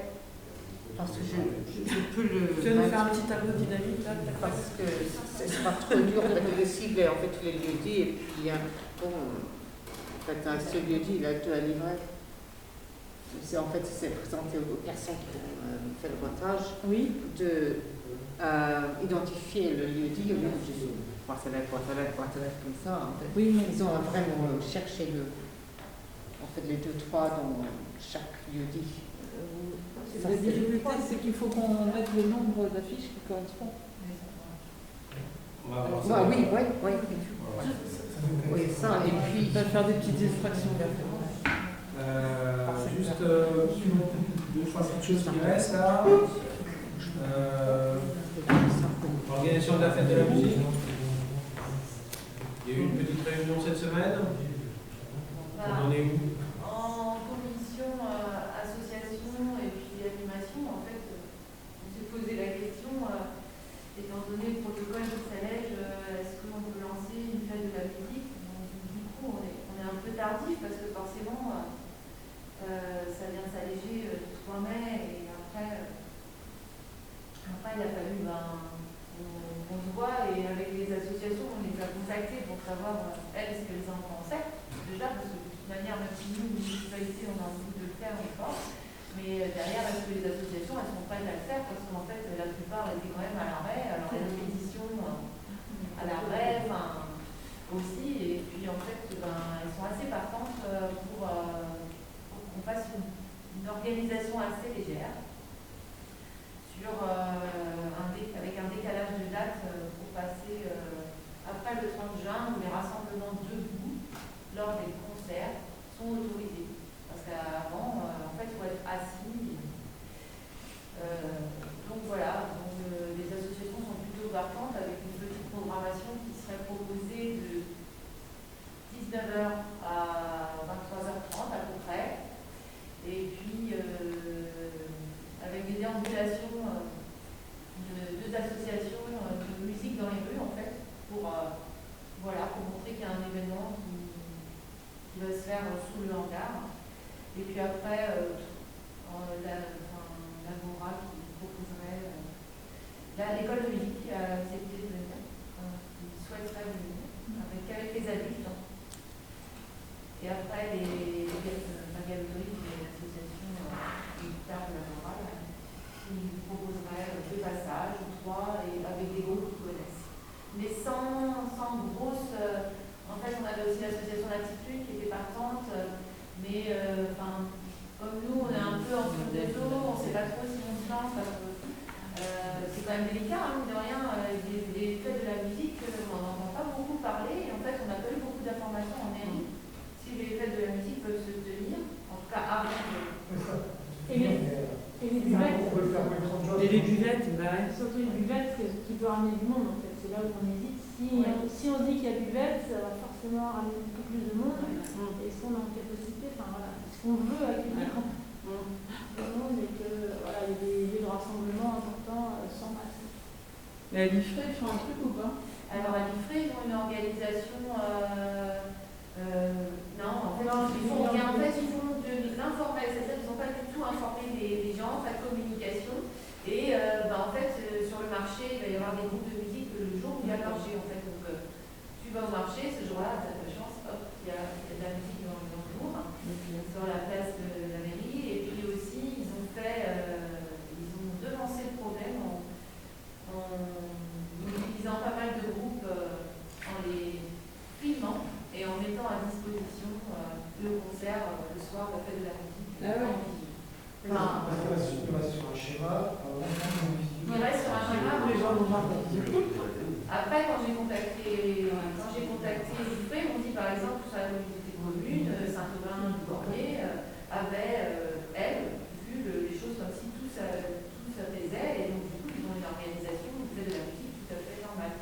Mais est-ce qu'ils vont la faire ou pas? C'est vrai, c'est pas facile d'avoir des informations. Saint-Aubin-du-Bigné aussi fait la musique l'après-midi. L'après-midi. Ouais. De quoi tu dis pas Saint-Aubin-du-Bigné fait la musique l'après-midi. De 13h à 20h. D'accord. Donc nous, après, l'idée c'était, les gens amènent leur petit pique-nique sur place, ou il y a eu plein de possibilités d'émises, on ne sait pas encore trop, mais du coup, se pose le problème de la communication, parce qu'il faut aussi communiquer aux RC1 si on fait. Donc là, le RC1 info passe. Si on a prévu ça le 2 juillet, si on fait quelque chose, le 2 juillet, on attend encore de savoir s'il y a des buvettes qui sont autorisées, mais en tout cas, il pourrait y avoir concert sans buvette. Ce sera peut-être cette optique-là, si les buvettes sont pas autorisées.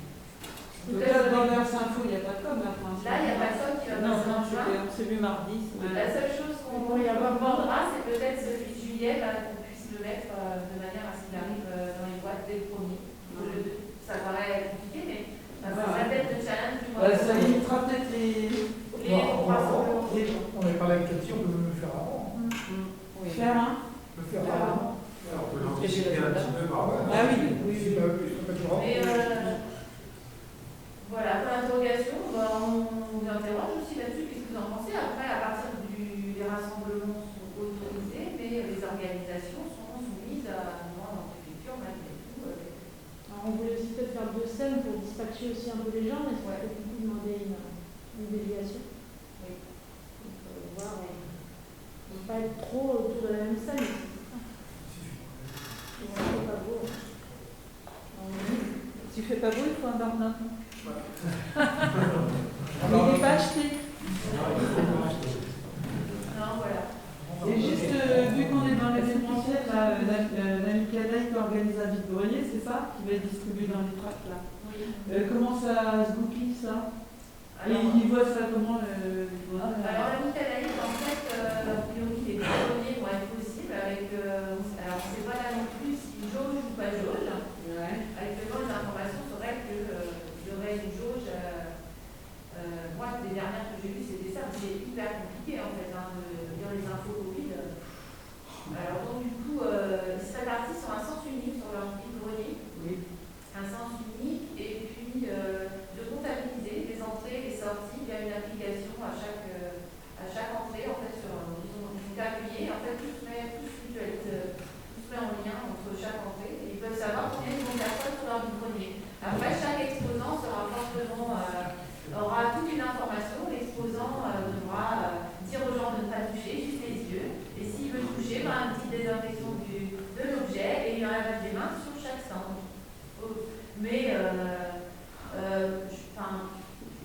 là pour l'instant il est une jauge, mais j'ai l'impression que les jauges, ça sera peut-être l'histoire de jauge sur les foires, de 1000 à 5000. c'est pas encore tout à fait clair, mais donc du coup ils font leur journée de réservation des places sous leur carte. D'accord. Voilà, parce que en fait actuellement les réunions vont être possibles là, dans les salles pour les associations à partir d'une là c'est autorisé avec une jauge aussi, mais tout ce qui est lié à des déplacements dans les salles n'est pas permis encore pour les adultes dans les salles. Donc du coup ils vont être sur leur réservation dehors, parce qu'il y a la déambulation le jour de réservation. Et en même temps, ça peut personne arrive, il y a une personne qui réceptionne, qui accompagne de manière, enfin, c'est vraiment très cadré, quoi. C'est hyper carré dans le protocole. Et ils vont du coup faire une demande en préfecture qui peut les embêter jusqu'au dernier moment aussi. Mais comme nous, ça va être une demande en préfecture, c'est déjà de la musique. Il faut déclarer l'activité. Ok, merci. Juste pour rapidement, donc on travaille là avec, on a rencontré l'école privée cette semaine pour actualiser les conventions qui nous lient à l'école privée, qui dataient de 2013 et qui auraient dû être revisitées depuis, mais bon, qui n'avaient pas été. Donc on a mis un certain nombre de choses au clair en réunion cette semaine sur le contenu de ces conventions. Le bâtiment relais des cultures, les essors sur le bâtiment, j'ai contacté un premier cabinet d'expertise qui a été recommandé par l'assurance. J'ai eu trois adresses à un cabinet d'expertise sur le bâtiment. Vu que le premier m'a dit, bon, construis-nous un dossier complet avec les différents éléments techniques et tout, j'ai dit, bon, je ne contacte pas les deux autres, je fais d'abord le dossier. Et puis voilà, donc c'est ce qui va commencer. À noter la création de la page Facebook par le groupe Stéphane Gauthier Le non. Donc maintenant la commune a une page Facebook.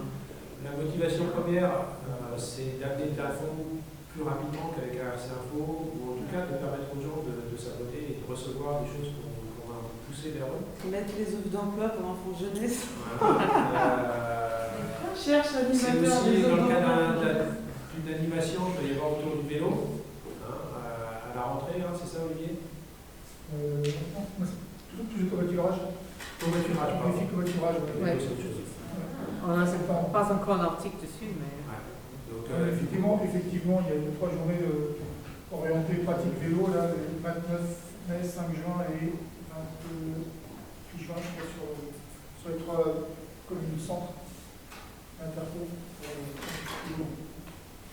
comme il fallait faire comme. Ah, donc là, ça y est, c'est... D'accord. Donc voilà. Donc l'adresse, elle est là. Je vous avais envoyé un mail à certains bureaux, enfin un bon bureau, sur le marché de mission d'architecte, un groupement de commandes. J'ai été relancé parce qu'on doit avoir, a priori, on avait libre, non, c'est pas forcément, on ne voit pas trop forcément à quoi ça nous sert.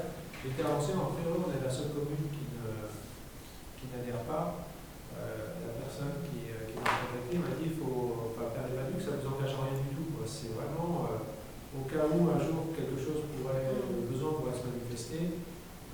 Voilà, au moins vous êtes dans le mouvement. Donc est-ce que ça vaut pas le coup justement d'y adhérer? Si, ça ne nous engage à rien. Ça ne nous engage à rien. On a décidé ça. L'idée, c'est quand même qu'on n'a pas des bâtiments, on n'a pas l'école. Ouais, voilà. On n'avait rien, on n'avait pas de projet. Mais ça peut être sur des petits dossiers où on a besoin d'une petite assistance. Donc après tout, je pense que voilà. Mais juste réévoquer le sujet pour dire peut-être que ça vaut le coup d'y adhérer, parce que voilà, il peut peut-être y avoir une utilité plus tard qu'on ne voit pas maintenant. Donc ce serait un peu dommage de se proposer ça. Donc voilà.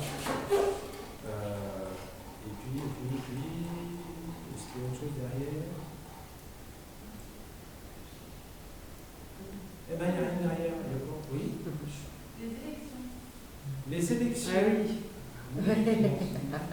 Madame Briand. Oui, s'il vous plaît. Les élections arrivent bientôt, le 20 et le 27. Donc, beaucoup ont répondu entre vous. Il reste pas mal de. Bon, j'ai encore reçu d'autres, mais il y a pas mal d'RC1 qui se sont portés volontaires pour être sur les bureaux de vote. Ce qui est plutôt bien, en plus avec des jeunes. Ils ont test PCR obligatoire, enfin voilà, 2 jours avant, très recommandé. Et idéalement, on favorise aussi ceux qui ont la vaccination. Il y a eu tout un protocole de vaccination pour ceux qui devaient faire des élections, en fait, c'est une nouvelle priorité. Et du coup, là, il reste quand même pas mal de créneaux, notamment sur les dépouillements, il va falloir trouver un peu. Donc si vous voulez faire marcher votre réseau, sur le dépouillement, Ça Et serait tu nous chouette, as- surtout le 20 juin. T'as inclus la plupart des élus? Comment tu Oui, as vous fait? êtes tous rentrés dans les fichiers. Bientôt, je vais vous rappeler pour vous demander si ça vous va ou pas. Quand tu dis pas mal, il t'en manque combien à peu près? Au moins une dizaine sur des groupes. En fait, on doit se voir avec Bertrand, mais savoir si on fait 3 tables, 2 tables, on va voir, mais si il y a 2 tables, ça va aller. Et si on met 3 tables, ça fait quand même beaucoup. Donc, il y en a quelques-uns qui m'ont pas répondu voilà, dans les débuts. Voilà, tu peux me dire si tu peux être dispo. Là, ce soir, ça marche. Et puis, après, c'est pas grave, on va faire marcher le réseau, ça va faire. Donc, pour rappel, ça se tiendra dans la salle des sports. Oui. Nathalie a récupéré des isoloirs aujourd'hui, parce que du coup, il faut tout doubler. Hein. Les urnes, ça devrait aller. Elle a récupéré une petite, j'espère qu'elle soit trop petite. Peut-être que Dominique peut en récupérer une. Il y a un article dans l'Ouest de France sur les isoloirs sans contact. Les isoloirs sans contact. Oui, en fait, il ne faut pas mettre des rideaux. Ouais, ça. C'est ça. Comme les Justement, il faut. Oui, les rideaux sur les gauches, mais pas les rideaux pour rentrer dedans. Voilà, donc il y aura un circuit, un peu genre road pack, mais dans la salle de sport.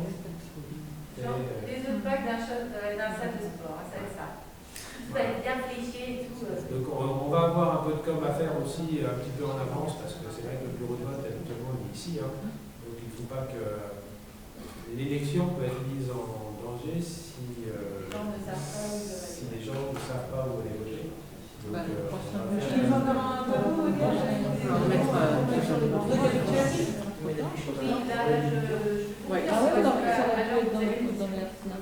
Mais actuellement, c'est vrai que j'aimerais faire des créneaux de 2h30 et pas des créneaux de 3h20. Parce qu'on est sur des créneaux de 3h20 de tenue de bureau de vote. Alors j'espère que c'est disponible. On fait un troisième foot. Ah oui, ça fait long. Allez. On va voir ça exactement. Ouais, on doit se voir. Donc là, il manque 10 personnes si. Ah bah non, c'est le dépouillement. Tout le monde répond au moins Gaël, quoi. Clairement, un double scrutin en même temps, c'est dévorant quoi, en termes de ressources humaines. Ouais, ça vient compléter l'année. C'est un peu d'artifice. Hop là, c'est pour clôturer à l'heure. On met une petite couche à la fin. Hop. On va y aller tranquille. Dépouillement à 18h et tout dans la même salle. Les deux bureaux de vote dans la même salle. Comme ça, on peut déjà mutualiser en président. Et la table des charges.